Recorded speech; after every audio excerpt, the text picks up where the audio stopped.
से इनकार कर दिया। उसने सिर हिलाया और कहा, मैं इस मौके पर तुम्हें एक बात बताना चाहता हूँ, मानसिक रूप से तैयार रहो। आखिरकार मैं मरीन फ्लीट एडमिरल हूँ, पूरे विभाग का प्रतिनिधित्व करता हूँ। रोजर्स के पापी वंश के अस्तित्व को नजरअंदाज करना नामुमकिन है। मैं जल्द ही फायर फिस्ट आरव को गिरफ्तार करने का कोई रास्ता ढूंढ लूंगा। तुम्हें जो ठीक लगे करने के लिए तुम स्वतंत्र हो। गोपाल ने कड़वाहट से मुस्कुराते हुए कहा, और मैं भी मरीन का सदस्य हूँ, मैं तुम्हारी प्रतिक्रिया समझ सकता हूँ। सेनगोकू ने आह भरी गार्ब के कंधे को थपथपाया और कहा, अगर आप किसी को दोष देना चाहते हैं तो आरव को दोष दें, क्योंकि अंत में उसने फिर भी गलत रास्ता चुना और समुद्री डाकू बन गया। इस वाक्य ने गार्ब के गुस्से को भी हल्का सा भड़का दिया, जिससे उसे ललित और फिर ईशान की याद आ गई। कितने कमीने! ईशान जब वह ईस्ट ब्लू में था तो उसने उससे मदद मांगी थी, आरव को पकड़कर उसे मरीन में भर्ती होने के लिए राजी किया था, लेकिन उस बदमाश ने बिल्कुल उल्टा किया। न सिर्फ वे अच्छे दोस्त बन गए, बल्कि अपने बुरे रास्ते पर भी चल पड़ा। अगली बार जब मैं उसे देखूंगी तो मैं उसे तब तक पीटूंगी जब तक उसकी सारी यादें खत्म नहीं हो जाती। आरव उसकी वजह से बर्बाद हो गया है। रहस्यमय ढंग से जब गोपाल ईशान के बारे में सोचने लगा, उसी समय सेनगोकू ने भी आश्चर्यजनक रूप से वैसा ही किया। उसने अपनी दाढ़ी पर हाथ फेरा और कहा, गोपाल, आरव और ईशान अच्छे दोस्त लगते हैं, है ना? तो क्या यह संभव है कि इस दौरान आरव बिना किसी निशान के गायब हो गया हो? क्या वह ईशान के पीछे ग्रैंड लाइन तक गया था? क्या कह रहे हो तुम? गोपाल चिल्लाया। तुमने बताया नहीं था कि ईशान अकेला गया था। अलाबस्ता से मिली खबर कहती है कि वह सचमुच अकेला ही यात्रा कर रहा है। सेनगोकू ने कहा, मुझे नहीं पता क्यों, लेकिन उसने एक और शिचिबुकाई मगरमच्छ से लड़ने के लिए इतनी दूरियां पार की। हालांकि मेरे सूत्रों के अनुसार बाद में वह मगरमच्छ के साथ अलाबस्ता से चला गया। ग्रैंड लाइन के पहले भाग में मरीन और विश्व सरकार की खुफिया शक्तियां काफी विकसित हैं। चाहे वह ड्रम द्वीप हो या अलाबस्ता, दोनों ही जगहों पर उसका पता लगाया गया और उसका पता लगाया गया। हालांकि वे उसकी यात्रा का उद्देश्य नहीं समझ पाए। नई दुनिया में यान के इलाके ट्रावोल्टा द्वीप पर जो कुछ हुआ, उसके बारे में मरीन विभाग को अब तक कुछ पता नहीं चला, क्योंकि ट्रावोल्टा ऐसी जगह पर था जहां मरीन सबसे कमजोर थे और जहां उनके तंबू वहां तक पहुंच ही नहीं सकते थे। इसलिए मरीन को न सिर्फ यह पता नहीं था कि आरव उस द्वीप पर गया है, बल्कि वे यह भी नहीं जान पाए कि वहां क्या हो रहा है। वो बदमाश आरव ब्लैकबियर्ड के पीछे तो नहीं जा रहा? गोपाल बोला, वो अपना मिशन छोड़कर ईशान के पीछे कैसे भाग सकता है? कौन जाने, चूंकि वे दोस्त हैं, शायद आरव ईशान से मदद मांगने गया हो। सेनगोकू ने कहा, अगर शिचिबुकाई ईशान मदद करने को तैयार हो जाए तो टीच का शिकार करना थोड़ा आसान हो सकता है। दूसरी ओर, क्या वह बदमाश ईशान टीच की हत्या की कोशिश के कारण व्हाइटबियर्ड का कट्टर दुश्मन नहीं बन गया था? गोपाल को अचानक यह बात याद आई और उसने कहा, अब टीच के विश्वासघात के बाद क्या इसका मतलब यह नहीं कि ईशान उस बूढ़े के साथ फिर से अपनी जान बचा सकता है? हाँ, यही मेरी सबसे बड़ी चिंता है। सेनगोकू ने आह भरी। अगर हो सके तो मैं ईशान से आमने सामने बात करना चाहूंगा, क्योंकि मैं इस युवक की असलियत नहीं समझ पा रहा हूँ। मुझे सच में समझ नहीं आ रहा कि उसे शिचिबुकाई बनाना सही फैसला था या बुरा। हालांकि जैसे ही सेनगोकू यह कह रहा था, उसके दफ्तर का दरवाजा अचानक जल्दी से खटखटाया गया और बाहर से एक आवाज चिंतित होकर बोली, fleet admiral Sengoku, fleet admiral Sengoku, क्या आप वहां हैं? सेनगोकू ने भौहें चढ़ाते हुए कहा, अंदर आओ। उन्होंने एक लेफ्टिनेंट कमांडर को दरवाजा धक्का देते हुए देखा और चिंतित भाव से अंदर आए फ्लीट एडमिरल सेनगोकू। बुरी खबर, यह अच्छी नहीं हो सकती। क्या हो रहा है? सेनगोकू ने भौहें चढ़ाई। कमांडर, एकजुट रहो। लेफ्टिनेंट कमांडर को भी एहसास हुआ कि वह अपना रवैया खो चुका है। वह तुरंत उठा और अपने मन को शांत किया। फिर बोला, एक शिचिबुकाई है जो बिना बुलाए मरीन फोर्ड में घुस आया है। शिचिबुकाई? कौन है यह? सेनगोकू ने असंतुष्ट होकर कहा, क्या यह डोफ्लामिंगो है? सेनगोकू की नजर में ऐसा करने वाला सिर्फ और सिर्फ डोफ्लामिंगो ही हो सकता है। सेनगोकू डोफ्लामिंगो को चुपके से कचरा कहता था, जिससे पता चलता है कि वह उससे कितना नफरत करता था। नहीं, लेफ्टिनेंट कमांडर ने कहा, यह एक नया शिचिबुकाई है, ईशान काला ड्रैगन। तुम क्या कह रहे हो? सेनगोकू और गोपाल दोनों ने संक्षेप में कहा, ईशान? हाँ, यह वही है, कमांडर ने कहा। सेनगोकू और गोपाल ने एक दूसरे की तरफ देखा। इसका मतलब है कि मुसीबत उनके दरवाजे पर दस्तक दे रही है। सेनगोकू ने सिर घुमाकर कहा, फिर भी तुम इतनी सी बात पर इतना हंगामा क्यों कर रहे हो? क्योंकि वह मगरमच्छ के साथ यहाँ है। सिपाही ने कहा, वे दोनों साथ हैं। यह सुनकर सेनगोकू ने इसे तुरंत गंभीरता से लिया। दो शिचिबुकाई सदस्यों का बिना बुलाए मरीन मुख्यालय में एक साथ आना वाकई असामान्य बात थी। चलो देखते हैं वे क्या चाहते हैं। सेनगोकू ने तुरंत निर्णय लिया। गोपाल के साथ कार्यालय से बाहर निकला और महल की बालकनी में चला गया। यह दृश्य देखकर सेनगोकू भी हक्का बक्का रह गया। कुछ ही दूरी पर आकाश में अपनी पीठ पर फैले विशाल काले ज्वलंत पंखों वाला एक युवक हवा में तैर रहा था।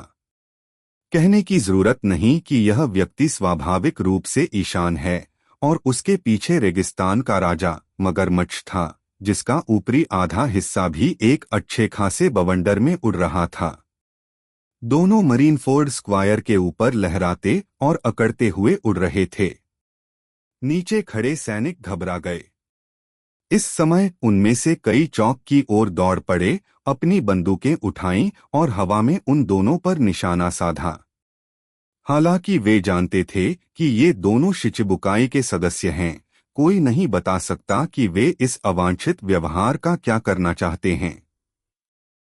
न केवल सैनिक बल्कि मरीन मुख्यालय के किले पर घनी तोपें भी अपना कोण बढ़ाकर आकाश की ओर निशाना साध रही थीं, जिससे पूरा मरीन फोर्ड एक हेजहॉग की तरह दिखाई दे रहा था। भले ही हमारा स्वागत न किया जाए, फिर भी अतिशयोक्ति करने की कोई आवश्यकता नहीं है। इस वाक्यांश के साथ संवाद शुरू करते हुए ईशान मरीन मुख्यालय की रक्षात्मक शक्ति को देखकर थोड़ा स्तब्ध रह गया। अगर तुम कोई हंगामा नहीं करना चाहते तो बेहतर होगा कि तुम अपने हथियार नीचे कर लो। मगरमच्छ की ठंडी आंखों ने नीचे भीड़ की ओर देखा और कहा।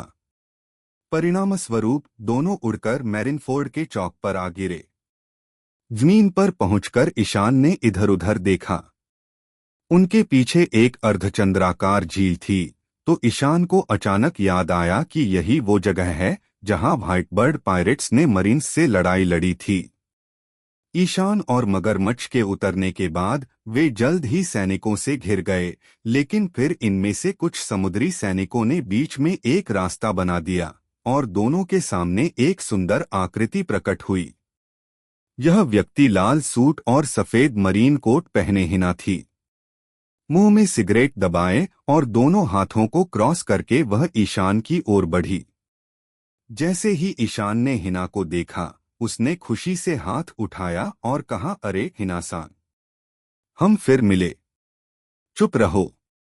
हिना गुस्से से उस पर चिल्लाई, ईशान तुम यहाँ क्या कर रहे हो? ईशान ने लगभग 1 साल पहले पवित्र भूमि पर हमला किया था और फिर समुद्री डाकू बन गया था, जिससे हिना बहुत नाराज थी।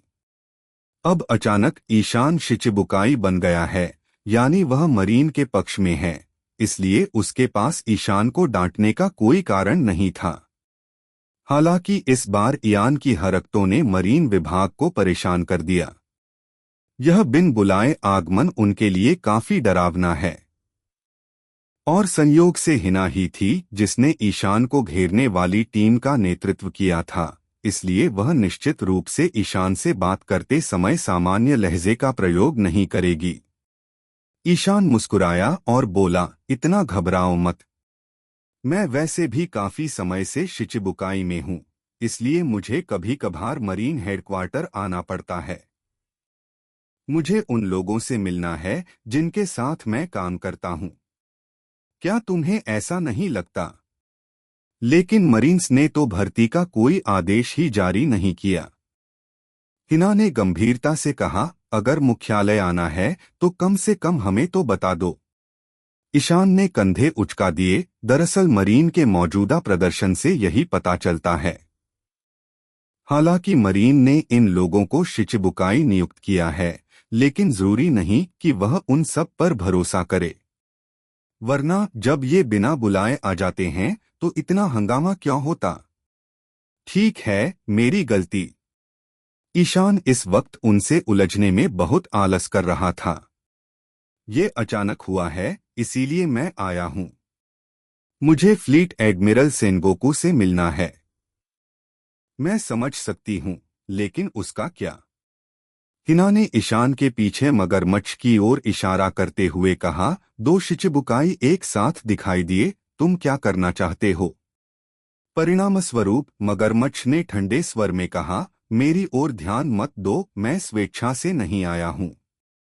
यह लड़का अभी भी शिकायत कर रहा है। ईशान ने अपना सिर घुमाया, उसकी ओर देखा और अपनी आंखें घुमाने से खुद को नहीं रोक सका। लेकिन हिना बहुत चालाक थी और मगरमच्छ की बात तुरंत समझ गई। ईशान को सोचती हुई नजरों से देखते हुए उसने कहा, यहीं रुको और इंतजार करो। इतना कहकर वह मुड़ी और चली गई। ईशान को कोई आपत्ति नहीं हुई और उसने मरीन विभाग की तैनाती को बड़ी दिलचस्पी से देखा। मुख्य मीनार के ऊपर सेंगोकू और गोपाल दोनों ने ईशान और मगरमच्छ को उतरते देखा। यह देखकर कि दोनों पक्षों के बीच कोई संघर्ष या अप्रिय घटना नहीं हुई, सेंगोकू थोड़ा निश्चिंत हुआ और गोपाल से पूछा, तुम्हारा क्या विचार है? ये अचानक प्रकट हो गए, ये क्या चाहते हैं? कौन जाने? गोपाल ने मुंह बिचकाते हुए कहा, वैसे वो साला पहली बार मरीन हेडक्वार्टर आया है। और तुमने बताया नहीं था कि तुम उससे मिलना चाहती हो? जब उसने यह कहा तो गोपाल ने सोचा कि क्या वह पिछले विचार को पूरा कर सकता है। टॉवर के ऊपर से कूदकर ईशान की ओर दौड़ा और उसे बुरी तरह पीटा। यह भी इस समय था कि हिना सेनगोकू को यह बताने के लिए आई कि ईशान उसे देखना चाहता है। सेनगोकू ने कुछ देर सोचा, सिर हिलाया और कहा, उसे सम्मेलन कक्ष में ले आओ। मरीन मुख्यालय में भर्ती किए गए शिचिबुकाई के लिए एक विशेष बैठक कक्ष है। जब ईशान और क्रोकोडाइल को हिना अंदर लाईं, तो उन्होंने देखा कि सेनगोकू ने एक गोल चश्मा और हम्मत एक टोपी पहनी हुई है, जिसके ऊपर एक सीगल पक्षी है। ईशान और सेनगोकू के बीच यह पहली मुलाकात है, लेकिन ईशान को आश्चर्य इस बात से हुआ कि सम्मेलन कक्ष में सेनगोकू, गोपाल और वाइस एडमिरल त्सुरु के अलावा कई पुराने परिचित भी मौजूद थे। उनमें से एक है जख्मी वाइस एडमिरल डोबरमन। इस समय हालांकि डोबरमन अभी भी बहुत खूंखार दिखता है, उसकी एक आस्तीन किनारे पर लटकी हुई थी। कहने की जरूरत नहीं कि मेनस्प्रिंग द्वीप पर हुई लड़ाई में ईशान ने इसी हाथ पर हमला किया था। जब दुश्मन आपस में मिलते हैं तो माहौल गर्मा जाता है। जैसे ही ईशान अंदर आया, डॉबरमैन खुद को खड़ा होने से नहीं रोक सका, लेकिन उसके बगल में मोमोनगा ने उसे खींच लिया। मोमोनगा डॉबरमैन की मनोदशा समझ सकता है। आपस में लड़ते हुए डॉबरमैन बुरी तरह घायल हो गया था, लेकिन बेस की ओर मुड़ते ही विश्व सरकार ने उसके हमलावर को भर्ती कर लिया और उसे शिचिबुकाई बना दिया। डॉबरमैन को कितनी शिकायतें हुई होंगी। हालांकि मोमोनगा ने उसे शांत करने की कोशिश की। उसे समझना होगा कि इयान की पहचान उस समय से अलग थी। अगर किसी ने उसे नहीं रोका तो हालात और बिगड़ सकते हैं। उसे नीचे खींचने के बाद डॉबरमैन को और भी कुछ याद आया, इसलिए उसने अपनी हरकत रोक दी, पर किसी भी तरह से उसे निगला नहीं जा सकता था। उसने सीधे ईशान से कहा, बेटे अब भी मरीन हेडक्वार्टर आने की हिम्मत है? ईशान ने उसकी ओर देखा और तिरस्कारपूर्वक कहा, अरे आवारा कुत्ते, भौंको मत। ईशान की जहरीली ज़बान के लिए उसे दोष मत दो। दरअसल उसे इन निर्दयी सैनिकों से जरा भी लगाव नहीं था। भले ही डॉबरमैन का समुद्री विभाग में ऊंचा पद होता, लेकिन क्या उसने सोचा था कि ईशान ऐसा कहकर अपने किए की माफी मांगेगा। वह सपना देख रहा होगा, यहाँ तक कि उनके मुख्य आधार में भी ईशान डर नहीं रहा था। कमीने। जब डोबरमन ने इयान की बातें सुनी तो वह और अधिक चिढ़ गया और उठकर ईशान की ओर दौड़कर उसके चेहरे पर मुक्का मारना चाहता था, लेकिन मोमोनगा ने उसे फिर से नीचे खींच लिया। इस समय सेनगोकू के बाईं ओर पहले स्थान पर बैठे एक पतला आदमी अचानक बात करना शुरू कर दिया। कह रहा था, ठीक है, अब वाइस एडमिरल डोबरमन कृपया खुद को संयमित करें। जैसे ही उसने बोलने वाले व्यक्ति को देखा, डोबरमन ने अपना अभिमान निगल लिया और बैठ गया, क्योंकि जिस व्यक्ति ने उसे यह आदेश दिया था वह उसका वरिष्ठ एडमिरल कुजान था, जो अब मुख्यालय में था। सीधे शब्दों में कहें तो आओकिजी भी इयान के हाथों हार झेलने वाला इंसान था। अगर उन्हें ईशान से बदला लेना था तो आओकिजी को सबसे पहले कार्रवाई करनी चाहिए थी, लेकिन अब आओकिजी भी शांत था, इसलिए डॉबरमैन कुछ नहीं कह सकता था, बस अपना गुस्सा दबाकर कुर्सी पर बैठ सकता था। ईशान ने पैर क्रॉस करके बैठे आओकिजी को देखा, अपने चेहरे की ठंडक कम की, आओकिजी को सिर हिलाया और कहा, एडमिरल आओकिजी, बहुत समय हो गया मिलते हुए। सचमुच बहुत समय हो गया, आओकिजी ने उत्तर दिया। आओकिजी के लिए ईशान बहुत आभारी था, हालांकि उसे चोट पहुंचाने और रोकने के लिए ब्लैक ड्रैगन वेव का इस्तेमाल करना पड़ा। ईशान जानता था कि आओकिजी ने उस समय उससे लड़ते हुए पूरी ताकत नहीं लगाई थी।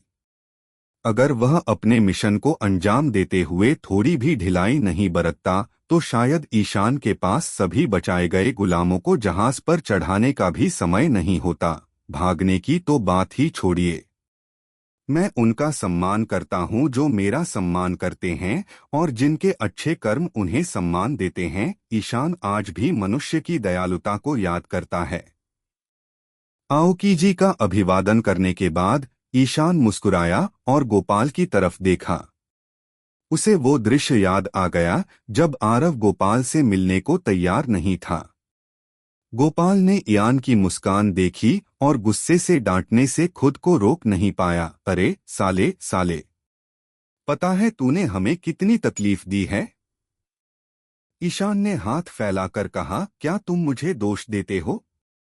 ईशान वह नहीं था जिसने यह सब शुरू किया था। यदि सेलेस्टियल ड्रैगन सभी जातियों और स्थानों से दासों को इकट्ठा नहीं करते तो वह मारिजोआ में इतना बड़ा उपद्रव नहीं करता। गोपाल ने इस पर जारी रखने की जहमत नहीं उठाई और अपने हाथों को बंद करके ठंडी सांस ली।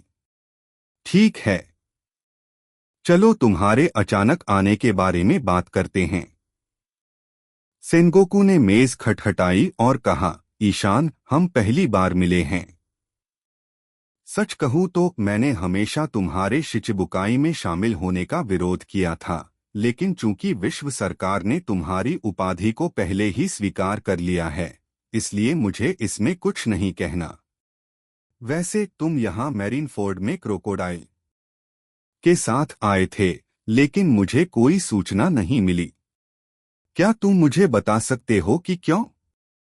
यह बहुत आसान है। ईशान ने सिर हिलाया और कहा, मैं बस एक सवाल पूछना चाहता हूं। बोलते रहो। सेनगोकू अपनी दोनों बाहें क्रॉस करके कुर्सी की पीठ पर टिक गया। ईशान मेज के विपरीत बैठ गया और कहा, मूल समझौते के अनुसार एक शिचिबुकाई के रूप में दुश्मन का सामना करते समय मरीन की मदद करना एक दायित्व है, खासकर जब कॉल प्राप्त हो। दूसरी ओर अगर कोई शिचिबुकाई मुसीबत में पड़ जाता है और लड़ाई में उतर जाता है तो क्या मरीन मदद के लिए आगे आएंगे? जैसे ही यह समस्या सामने आई, सेनगोकू, गोपाल और अन्य उपस्थित लोग तुरंत स्तब्ध रह गए। यह कहा जा सकता है कि इयान के प्रश्न ने सेनगोकू को उलझन में डाल दिया। हाँ, यदि शिचिबुकाई को किसी प्रकार की परेशानी का सामना करना पड़े तो क्या मरीन विभाग मदद के लिए अपनी सेना जुटाएगा? मूल समझौते के अनुसार शिचिबुकाई को मरीन का सहयोगी माना जाता है और विश्व सरकार शिचिबुकाई को कई विशेषाधिकार प्रदान करती है और बाद में मरीन को सैन्य सहायता प्रदान करती है, जो स्पष्ट रूप से इंगित किया गया है। हालांकि ऐसा लगता है कि किसी ने कभी यह नहीं सोचा कि शिचिबुकाई समुद्री बलों का उपयोग किसी हमले से बचाव के लिए कर सकता है या उन्हें खत्म करने में मदद कर सकता है। यह थोड़ा अजीब लगता है, लेकिन सच तो यह है कि इससे पहले किसी ने ऐसा नहीं सोचा था। उनकी गरिमा के अलावा ऐसा इसलिए भी है क्योंकि हर शिचिबुकाई को हर दिशा में एक महान समुद्री डाकू माना जा सकता है।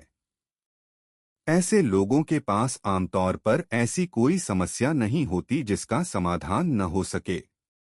भले ही वे किसी शक्तिशाली दुश्मन से निपट रहे हों, वे अपनी ताकत से हल हो सकते हैं और ऐसा समय कभी नहीं आया जब बाहरी शक्ति की आवश्यकता हो। परिणामस्वरूप समय के साथ मरीन भी कुछ घटित होने पर शिचिबुकाई से मदद मांगने के आदी हो गए, लेकिन शिचिबुकाई ने कभी भी किसी भी चीज से निपटने के लिए मरीन से मदद लेने के बारे में नहीं सोचा। नैतिक दृष्टिकोण से, चूंकि दोनों पक्ष सहयोगी हैं, इसलिए वे एक दूसरे की परेशानियों को हल करने के लिए बाध्य हैं। लेकिन क्योंकि ऐसी कोई मिसाल कभी नहीं हुई है, इसलिए जब ईशान ने अचानक यह सवाल उठाया तो सेनगोकू को भी पता नहीं था कि कैसे जवाब दिया जाए। खैर, सेनगोकू तो आखिर एक बहुत ही बुद्धिमान इंसान है। चूंकि जवाब देना मुश्किल था, उसने सीधे सवाल ईशान की तरफ उछाल दिया और कहा, मैं क्या मदद कर सकता हूं? हम तुम्हारे लिए क्या कर सकते हैं? ईशान मुस्कुराया और बोला, सबसे पहले अगर आप लोग मदद नहीं करेंगे तो मैं किसी और से पूछूंगा और बेहतर होगा कि आप भी इसमें हस्तक्षेप न करें। सेनगोकू ने मगरमच्छ की ओर विचारपूर्वक देखा, जो पूरे समय धूम्रपान कर रहा था। जहां तक इस बात का सवाल है कि आप मेरी किस प्रकार मदद कर सकते हैं, तो ईशान वहीं रुक गया, फिर मुस्कुराकर बोला, लेकिन यदि आप मदद करने को तैयार हैं तो यह बहुत अच्छा होगा। मैं आपसे फ्लीट एडमिरल सेंगोकू से अनुरोध करना चाहता हूं कि आप मेरी मदद के लिए 3 एडमिरलों को भेजें। जब ये शब्द निकले तो सेनगोकू, गोपाल, सुरु, आओकीजी और यहाँ तक कि मगरमच्छ भी थूकने लगे। तुमने क्या कहा? सेनगोकू के चश्मे का फ्रेम टेढ़ा हो गया और उसने ईशान को बेतुके अंदाज में देखा। तुम चाहते हो कि मैं तुम्हारी मदद के लिए 3 एडमिरल भेज दूं? तुम क्या करोगे? किसी को मारो। ईशान गंभीर था, किसी ने मुझे उकसाया है, मैं जितनी ताकत जुटा सकता हूं जुटाऊंगा और उन्हें बुरी तरह पीटूंगा। क्या तुम मजाक कर रहे हो? किसी को हराने के लिए 3 एडमिरल्स की मदद लेना, यह तो मेरी सोच से कहीं ज्यादा बेतुका है। क्या बात है, तुम्हें खुद ही इसका पता लगाना चाहिए। तुम क्या सोच रहे हो? नहीं, बिल्कुल नहीं। सेनगोकू ने तुरंत बोलना शुरू किया, ईशान, हम देख सकते हैं कि तुम अभी बहुत छोटे हो, लेकिन प्लीज हमारे साथ ऐसे मत उलझो, ये मजाक करने की जगह नहीं है। परिणामस्वरूप ईशान ने अपना सिर उलझा लिया और कहा, यदि 3 बहुत ज्यादा है तो 2 पर्याप्त होंगे। 2 भी नहीं। सेनगोकू ने मना कर दिया। इससे मुझे कुछ नुकसान तो होगा, पर एक तो ठीक है। ईशान ने दर्द भरी नजरों से कहा, बस एडमिरल आओकीजी से मेरी मदद करने को कहो। एक सेनगोकू कुछ कहना ही चाहता था कि अचानक होश में आया और दहाड़ा, मैंने कहा था न, ये संख्या की समस्या नहीं है। मरीन एडमिरल्स का आगे आकर दुश्मन से निपटने में तुम्हारी मदद करना नामुमकिन है। जैसे ही ईशान ने यह सुना, उसे तुरंत एक पिचकी हुई गेंद जैसा महसूस हुआ और उसने कहा, क्या ऐसा है? उसे इस हालत में देखकर सेनगोकू को आखिरकार राहत मिली। उसने 2 बार गुनगुनाया, यह दिखाने के लिए कि उसने आखिरकार स्थिति को संभाल लिया है और अब वह कुछ नहीं कर सकता। हालांकि इस समय ईशान अचानक हंसा और बोला, चूंकि मरीन मदद करने के लिए तैयार नहीं हैं, तो मैं किसी और की मदद ले लूंगा और बेहतर होगा कि आप आगामी किसी भी कार्यक्रम में हस्तक्षेप न करें। मुझे कोई आपत्ति नहीं। सेनगोकू ने सिर हिलाया। उसने बस यही सोचा था कि जब तक वो अपनी बेतुकी बातों में मरीन्स को शामिल नहीं करता, तब तक वो जो चाहे कर सकता है। हालांकि इतना कहते ही सेनगोकू ने अचानक इयान की आंखों में एक चालाक नजर देखी और वह बहुत सतर्क हो गया और तुरंत पूछा, आप किससे मदद मांगने जा रहे हैं? परिणामस्वरूप ईशान ने अपना सिर घुमाया और मगरमच्छ की ओर इशारा किया। हो आह! बस दूसरे शिचिबुकाई।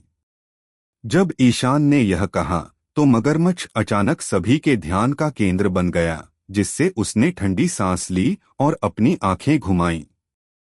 मगरमच्छ की अनिच्छा देखकर सेनगोकू ने पहले ही अंदाजा लगा लिया था कि शायद ईशान ने मगरमच्छ को किसी बात की धमकी दी होगी, इसलिए उसके पास मदद के अलावा कोई चारा नहीं था। यह सुनकर सेनगोकू को राहत मिली और उसने कहा, यह तुम पर निर्भर है। तुम जिससे भी मदद मांगो, वह तुम्हारा काम है।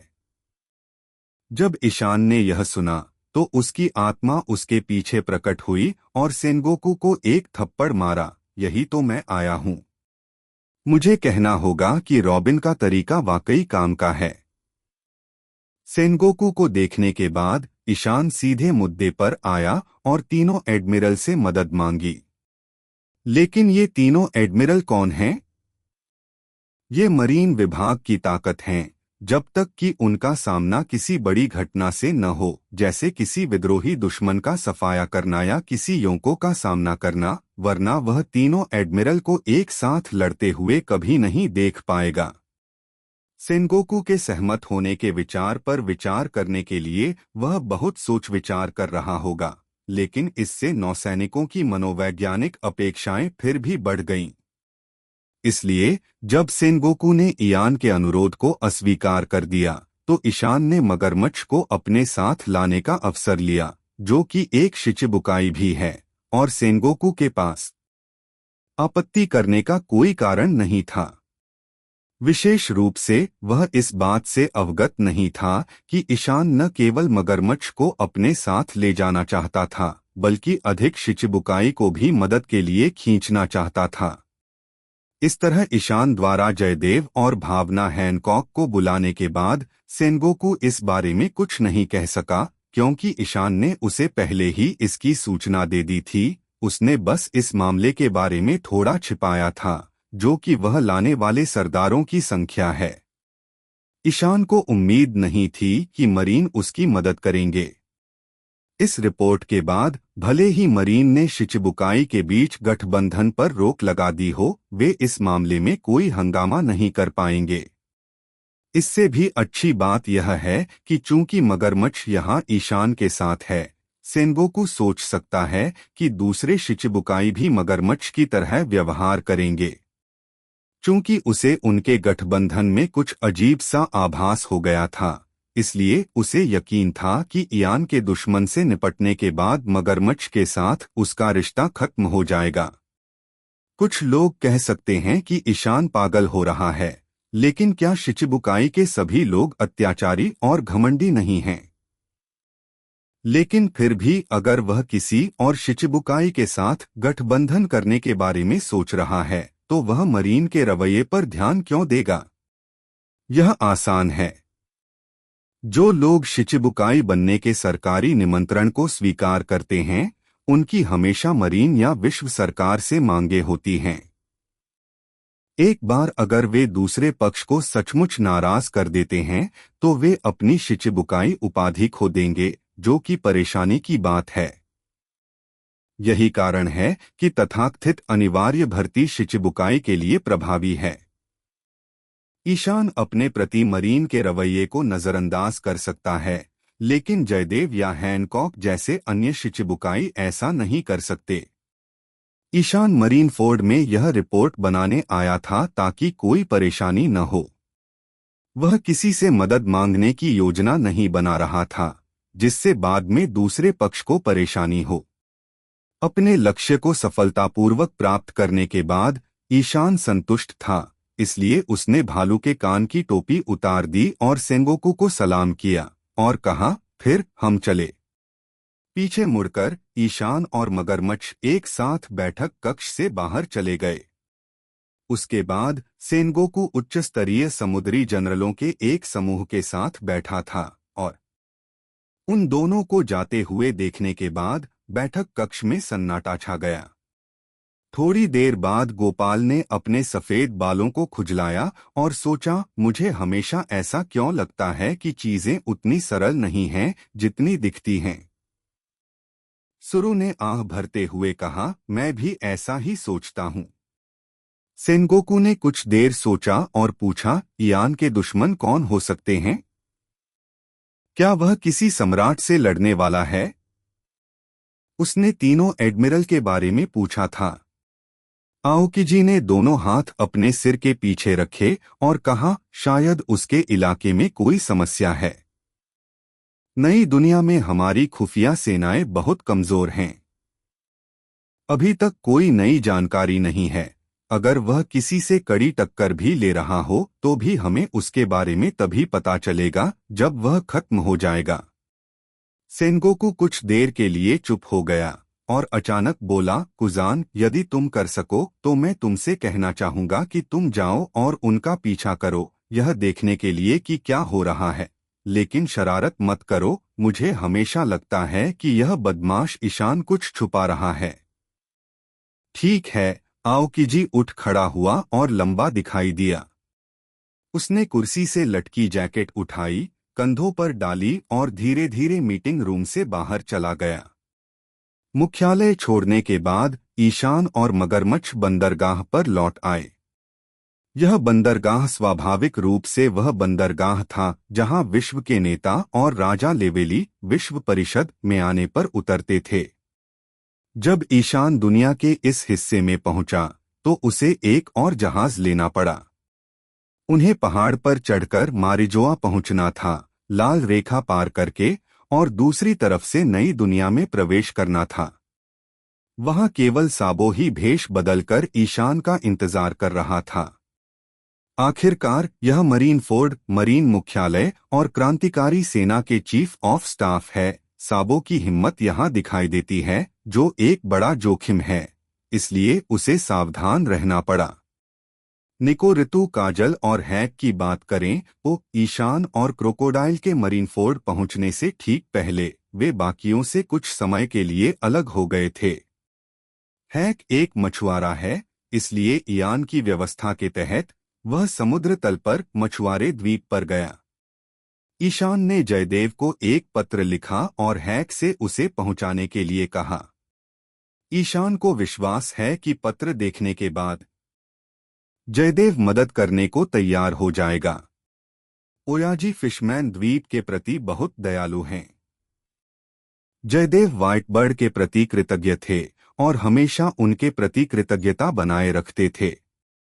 उस समय उन्होंने आरव का सामना किया और उसे व्हाइटबर्ड को चुनौती देने से रोकने की कोशिश की और उनकी लड़ाई 5 दिन और रात तक चली, लेकिन फिर दोनों अच्छे दोस्त बन गए। उस दौरान सलामीस द्वीप पर जयदेव एक बार वहां गए और ईशान से उनकी दूसरी बार मुलाकात हुई और उनकी अच्छी बातचीत हुई। विवर कार्ड के संकेतों से लगता था कि आरव सचमुच घायल है, इसलिए ईशान ने जयदेव को इस बारे में बताने के लिए लिखा और वह जरूर आएगा।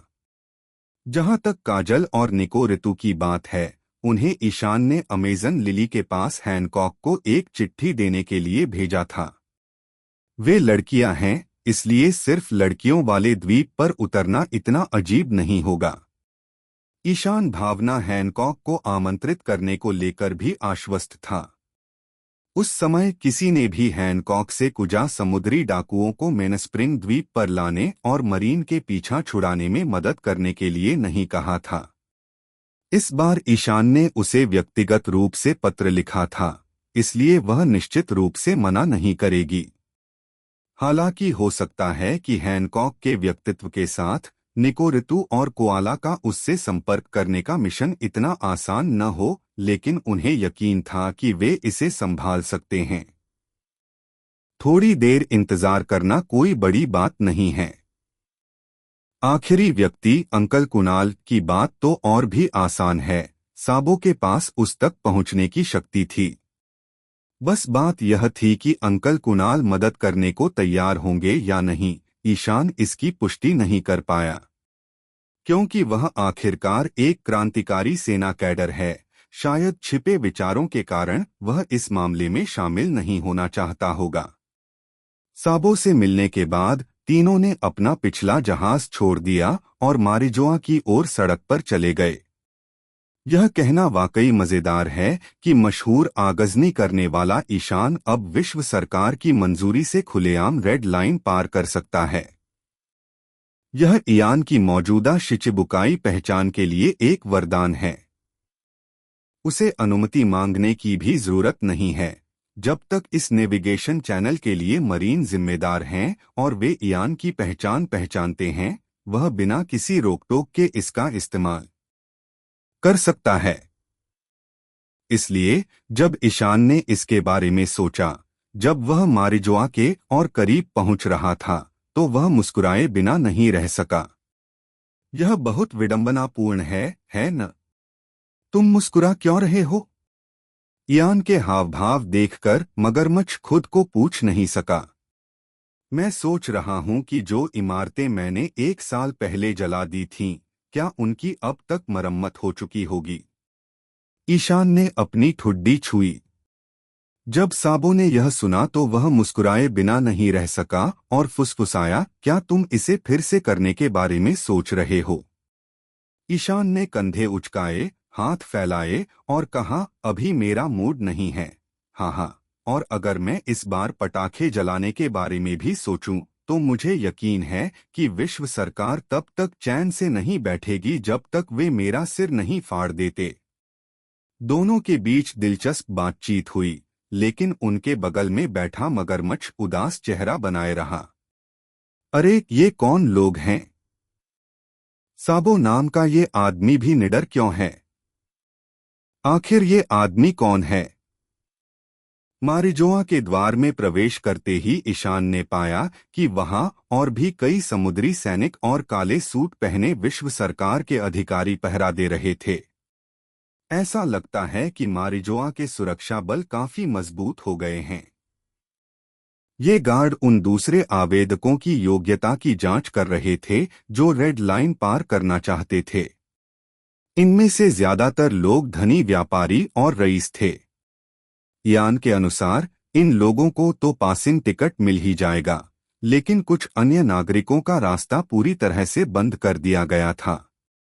इन सभी नागरिकों को दुनिया भर के सरकारी अधिकारियों ने बेरहमी से ले जाया और उनकी मिन्नतों का बदला सिर्फ लात घूंसों से लिया गया।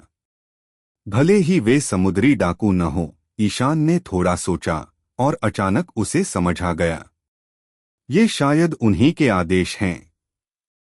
दिव्य ड्रैगन। वे तथाकथित दलितों को कभी भी पवित्र भूमि पर पैर रखने की अनुमति नहीं देंगे। न केवल ईशान बल्कि साबो को भी इसका एहसास हुआ, इसलिए वे दोनों थोड़े उदास दिखे। ईशान और उसके दोस्त बेशक वहां से गुजर सकते हैं, इसलिए उनके कदम नहीं रुकते, लेकिन जब उनकी जांच का समय आया तो अचानक एक दुर्घटना घट गई। फाटक के बीचों बीच दूर से एक जोरदार चीख सुनाई दी और लोगों का एक समूह उनकी तरफ बढ़ा। यह एक दिव्य ड्रैगन था। वह एक गुलाम की पीठ पर बैठ गया और उसे जमीन पर रेंगने दिया। बेचारा गुलाम फटे कपड़ों में आगे बढ़ रहा था, उसका सिर झुका हुआ था और वह हर कदम पर संघर्ष कर रहा था। उसके हाथ और घुटने खुले जख्मों से भरे हुए थे, जिससे जमीन उसके खून से सनी हुई थी। दिव्य ड्रैगन के दोनों ओर पहरेदारों का एक समूह और बेड़ियों में जकड़े कई गुलाम थे। कहने की जरूरत नहीं कि यही वह समय था जब वे अपने कुत्तों को टहलाते थे।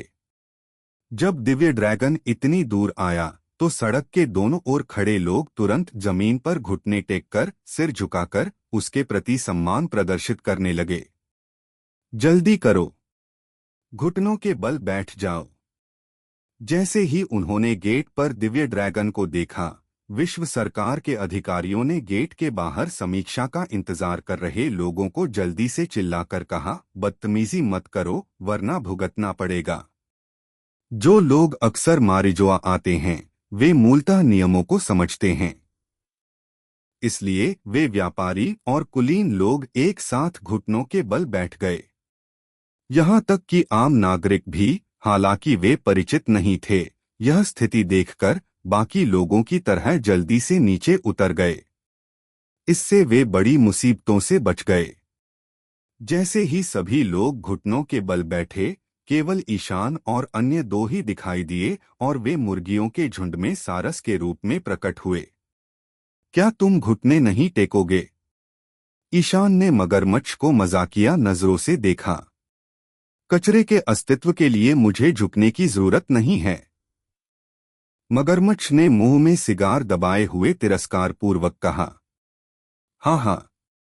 ईशान बस हंस पड़ा, इस लड़के का व्यक्तित्व अभी भी बहुत अच्छा है। मगरमच्छ घुटने टेकने को तैयार नहीं था, न ही ईशान और साबो, इसलिए इन तीनों लोगों ने संत अदुराम और उनके समूह की ओर देखा। इस बिंदु पर किसी ने उन तीनों को देखा था, इसलिए वे जल्दी से उन्हें घुटने टेकना चाहते थे, लेकिन ईशान और मगरमच्छ की उपस्थिति को देखकर वह कुछ नहीं कह सका और उन विश्व सरकार के अधिकारियों ने उन पर चिल्लाना चाहा, लेकिन जब उन्होंने उनकी ठंडी आंखें देखीं और वे कांप गए। वह शिचिबुकाई है मगरमच्छ। अरे यार, उसके बगल में है, उसके बगल में है। स्वाभाविक रूप से सरकारी एजेंट आम लोगों से ज्यादा जानकार थे। वे मगरमच्छ को ही नहीं, ईशान को भी पहचानते हैं। इन दोनों को देखकर विश्व सरकार के इन अधिकारियों ने एक साथ ठंडी सांस ली। ईशान कौन है? यही वो आदमी है जिसने एक दिव्य ड्रैगन को मारा था। इतना भयानक इंसान फिर से मारिजोआ में कैसे आ सकता है? कुछ ही पलों में विश्व सरकार के ये अधिकारी पसीने से लथपथ हो गए। उन्हें लगा कि फिर से कुछ बड़ा होने वाला है, लेकिन इस समय वे कुछ भी नहीं कर सकते थे, क्योंकि दिव्य ड्रैगन पहले ही आ चुका था। वे केवल आज्ञाकारी रूप से घुटने टेक सकते थे और हिलने की हिम्मत नहीं कर सकते थे। फिर आखिरकार वही हुआ जिसकी उन्हें चिंता थी। अरे, वहां के किसानों, घुटने टेकने की हिम्मत नहीं है तुम्हारी? ईशान और उसके दोस्तों को देखते ही अडूराम चिल्लाया। उन्होंने कुछ भी बात नहीं की, वे बिना किसी प्रतिक्रिया के बस उस आदमी को देखते रहे। धिक्कार है तुम पर, कमीनों, मुझे अपमानित करने की हिम्मत। अदुराम को गुस्सा आया और उसने तुरंत कमर में बंधी पिस्तौल निकाली। उसने बीच में खड़े ईशान पर जोर से गोली चला दी। गोली की आवाज सुनते ही घुटनों के बल बैठे अधिकारियों को अपनी नियति का ख्याल आने लगा। उन्होंने अपने सिर जमीन में गड़ा लिए और डर के मारे सिर उठाने की हिम्मत नहीं जुटा पाए, क्योंकि उन्हें डर था कि कहीं ऐसा न हो कि वे उस मंजर को देख लें। उन्हें नहीं लगता कि सेलेस्टियल ड्रैगन की बंदूक ईशान के लिए कोई खतरा बन सकती है। उन्हें चिंता है कि इस बेवकूफ सुअर जैसे रईस को पता ही नहीं कि वह किससे निपट रहा है। गोलियां तेजी से चलीं, लेकिन इयान की काली हथेली ने उन्हें पकड़ लिया। फुफकार! ईयान की हथेली से एक बैंगनी लौ फूटी और उसके हाथ में लगी गोली तुरंत पिघल गई। तभी ईयान की हथेली में एक बैंगनी रंग की ज्वलंत गेंद तैरने लगी। अडूराम ईयान के हाथ में लौ को घूरता रहा, अपना मुंह थोड़ा सा खोला और पलकें झपकाता रहा, और फिर अचानक उसे कुछ याद आया और उसकी नजर ईयान की हथेली से उसके चेहरे पर चली गई। ईयान के सिर पर टोपी और उसके चेहरे पर मुस्कान देखकर आदुराम को अंततः वह भयावह घटना याद आ गई। यह वही है, यही वह व्यक्ति है। और उस ज्वाला का रंग, आग के खंभे जो मारिजुआना के आधे हिस्से को जला रहे थे, उसी रंग के थे। जब भी तुम चांद को देखोगे तुम्हें मेरी याद आएगी, ईयान के शब्द आखिरकार पूरे हुए। उस रात ईशान की उसकी बैंगनी लौ ने मारिजोआ के हर दिव्य ड्रैगन पर गहरी छाप छोड़ी थी। अब जब यह लौ फिर से प्रकट हुई तो उसने तुरंत अडूराम की स्मृति जगा दी और उसे उस बैंगनी आग की याद दिला दी जो पूरी पवित्र भूमि में व्याप्त थी। आह! अडूराम ने एक दयनीय चीख मारी और फिर वह आदमी अपनी दासी से कूद गया, अपना सिर घुमाया और जहां से आया था वहां से वापस भाग गया। एक संत अडूराम, उसके पहरेदार सब दंग रह गए। उन्होंने उसे गोली चलाते और इन लोगों को मारने के बारे में सोचते देखा। लेकिन अब अडूराम डरकर क्यों भाग गया? भागते हुए अडूराम बार बार चिल्ला रहा था, शैतान! वह शैतान फिर प्रकट हो गया है। अडूराम ने इस तरह दौड़कर ईशान को भ्रमित कर दिया।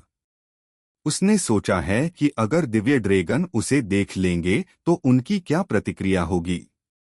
हालांकि वह मूर्ख व्यक्ति पहले इतना घमंडी था, मानो वह विश्व नेता का छोटा बच्चा हो।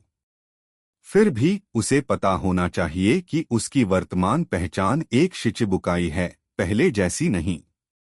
इसलिए अगर वह दिव्य ड्रैगन उस पर फिर से हमला करने की कोशिश भी करे तो ईशान उसकी परवाह नहीं करेगा और न ही पलटवार करेगा। हालांकि उसने कभी नहीं सोचा था कि दिव्य ड्रैगन इस तरह से प्रतिक्रिया करेगा। संत अडूराम, पहरेदारों को अंततः होश आया। उन्होंने जल्दी से उनका पीछा किया और वे सभी एक साथ भाग गए। ईशान ने अपना सिर खुजाते हुए कहा, वह क्या था? मगरमच्छ ने ठंडी सांस ली। लगता है तुम्हारी बदनामी दिव्य ड्रैगन के बीच बहुत ज्यादा हो गई है। उस आदमी ने शायद तुम्हें पहचान लिया होगा। अगर वह मुझे पहचानता तो मैं उसे क्यों डराता? ईशान ने संदेह से पूछा। साबो उसके पास आकर थोड़ा मुस्कुराई और बोली, क्या ये अच्छा नहीं है? हमें अभी कुछ जरूरी काम है, इसलिए यहाँ झंझट मोल लेना ठीक नहीं है। बिल्कुल सही। ईशान ने सिर हिलाया और ज्यादा सोचना बंद कर दिया। फिर तीनों आगे बढ़ गए। सेंसरशिप के प्रभारी विश्व सरकार के अधिकारियों ने उन्हें रोकने की जरा भी हिम्मत नहीं की, इसलिए उन्होंने उन्हें सीधे जाने दिया। दिव्य ड्रैगन भी डरकर भाग गया। तो क्या वे विश्व के कुलीनों से ज्यादा शक्तिशाली हो सकते थे? निडर लोगों का समूह सबकी भयभीत आंखों के सामने मारिजोआ से गुजर गया। लेकिन उन्हें यह नहीं पता था कि भीड़ में एक लंबा और पतला व्यक्ति यह सब देख रहा था जो उनके ठीक पीछे था। आओकिजी ने इन तीनों का न ज्यादा दूर तक पीछा किया, न ज्यादा पास से। सेनगोकू का आदेश पाकर उसने यह देखने के लिए उनका पीछा करने की योजना बनाई कि वे क्या करने वाले हैं। जब उसने तीनों को दिव्य ड्रैगन से मिलते देखा तो आओकिजी भी पसीने से तरबतर हो गया। उसने सोचा कि कुछ बुरा होने वाला है। हालांकि वह ईशान के बारे में ज्यादा नहीं जानता, फिर भी वह जानता है कि ईशान एक दिलेर इंसान है। आओकिजी जानता है कि दूसरे लोग इन रईसों से दूर रहना पसंद कर सकते हैं, लेकिन ईशान कभी नहीं, और वह अंत तक जिद्दी बना रहेगा। निश्चित रूप से ईशान और उसके दोस्तों का घुटने टेकने का बिल्कुल भी इरादा नहीं था और सेलेस्टियल ड्रैगन ने अपना निशाना साधा। आओकिजी बीच बचाव के लिए तैयार था। जैसे ही ईशान दिव्य ड्रैगन पर हमला करने के बारे में सोचेगा, वह उसे तुरंत रोक देगा। वह ईशान को मारिजोआ में फिर से कोई उपद्रव नहीं करने देगा। हालांकि एक अप्रत्याशित स्थिति उत्पन्न हो गई और संत अडूराम डरकर भाग गए। हालांकि यह एक अच्छी बात थी, अओकीजी को गुप्त रूप से राहत मिली, लेकिन इस घटना के माध्यम से उन्होंने यह भी समझा कि दुनिया के रईसों की नज़र में ईशान कितना कुख्यात था। एक एडमिरल के रूप में वह अक्सर मैरिनफोर्ड में तैनात रहते हैं, जो मारिजोआ के काफी करीब है, इसलिए आओकीजी को अभी भी पवित्र भूमि की स्थिति के बारे में थोड़ा बहुत पता है।